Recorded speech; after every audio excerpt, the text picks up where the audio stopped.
Emory, well, first of all, welcome to Toronto. Good to have you here. Thank you. And congratulations on this film. I absolutely loved it. And I just want to know, when you read the script, what was it that kind of connected with you?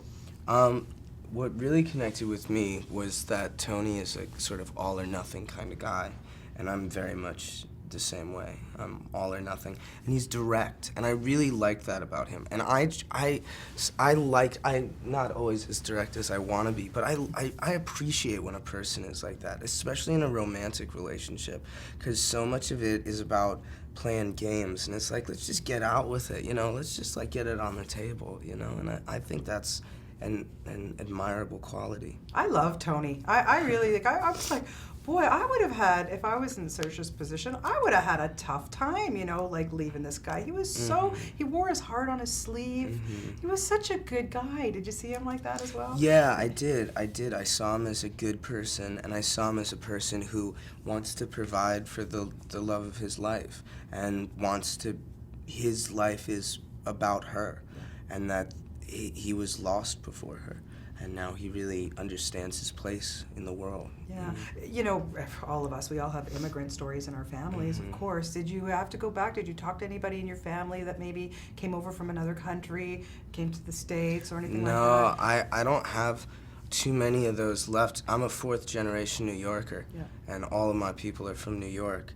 And so what I did do is I thought a lot about my neighborhood and where I came up, which is a real neighborhood. My mother moved there in 1965, so my family's been there for a while. My father grew up 10 blocks away from her, moved there in 58. And I thought about that kind of dynamic of the New York neighborhood type of thing. Very tight-knit, good, close community, that's for sure, yeah. And then you get to work with this lovely little young woman, Saoirse Ronan. Yes. My goodness, is she fantastic in this. What, when you started to work with her, what impressed you about her? I think it was just, she has this presence about her and you can feel it on screen, but sometimes that doesn't translate into life, but it does with her. She has that same kind of presence and a groundedness and an intelligence about her that's very admirable. Yeah, and then, your chemistry together is just wonderful. Is it something that, you get on set and because you just never know, you've been acting for a while now, and you can get somebody on set and you're like, oh God, I can't stand that person. Or like, how do you fake it, you know what I mean? But with this, to me, it just seemed very natural that the two of you would have gotten along. Yeah, well, I call chemistry two good actors working together, and we definitely took on, certain characteristics. I was very nervous around her and shy, and I allowed myself to be, and I think it was just two actors who were ready to deliver, who were ready to come bring it. Yeah, one of my favorite scenes with the two of you is when you bring her home for dinner. How much fun was it shooting that, especially with the little brother? He was hysterical. It was a long day of eating, and lots of pasta. Yeah, well, so all of the kind of older actors, we knew the score, and so in The Master, I only got one or two bites in. We all knew we were going to be doing this all day. Yeah. James, who plays Frankie, my younger brother, he didn't know any of that, so he just started going for it, and we were pretty full by the end of that day, for sure. I had to take him for a walk around the block. We walked it around. He's a sweet, sweet kid. Yeah, great scene, great brothers, everybody. The family dynamic was so fantastic. Everybody in their lifetime has to make choices, whether it's in love or whether, it maybe putting it in perspective for you is maybe you get a phone call and you're like, you get two great movie offers, and it's like, oh no, they're shooting at the same time, and I want to do both. How do you choose? How do you, for you, what's important? There's something, in your gut, and for me what it is, I think about when I'm faced with those kinds of tough decisions, I think about who it is that the person that I wanted to be, the artist that I wanted to be when I first set out doing this. I think about which one reflects the most on my beliefs in that regard. And when I set out in this game, I was 16 years old, and I had a vision.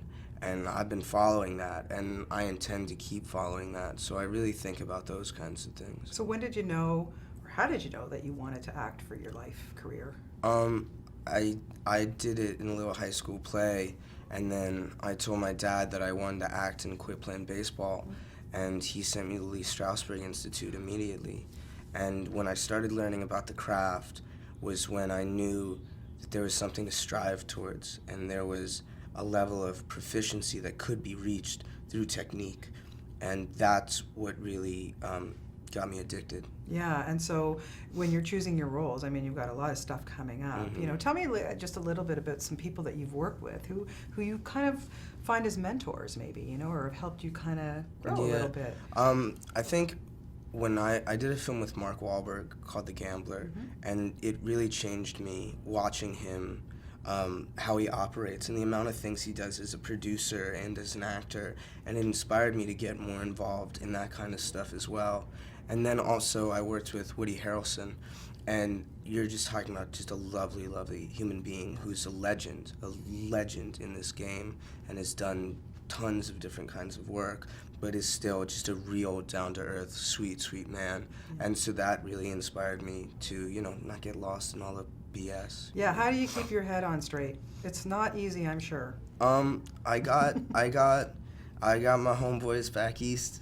They let me know what's good. I got good family, good parents, and you know, I don't know. I don't ever see myself getting too involved in all that. Yeah. You know. Good for you. Tell me a little bit about Vincent and Roxy. I'm really excited to see that. Oh yeah, I'm excited. I love Gary Michael Schultz, who directed that and wrote that, is a good friend of mine, and we're trying to do another film together called East Side, and I think that's gonna be a really good little dark indie with a good character piece with exciting turns, some actiony qualities.